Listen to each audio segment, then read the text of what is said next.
Isa-isa namang tinanong ng GMA News ang bawat kandidato matapos silang lumahok sa Pilipinas Debates 2016. Para kay Senator Grace po, ayaw niyang mamili kung sino sa kanyang mga katunggali ang mahusay. Bilang respeto na rin daw ito sa kanyang mga nakaharap. Si Senator Miriam Defensor Santiago, pinuri ang katunggali si dating DILG Secretary Mar Rojas. Ayon kay Miriam, si Rojas lang ang nakita niyang mahusay na kandidato sa debate.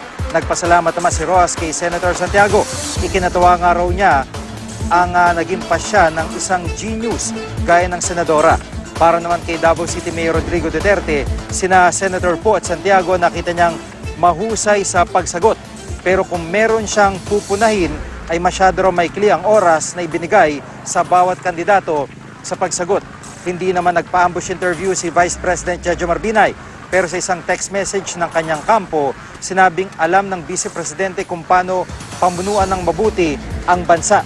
Hindi nga raw gaya ni Rojas na wala raw ginawa kundi magsalita tungkol sa kanyang sarili at banatan ang kanyang mga katunggali.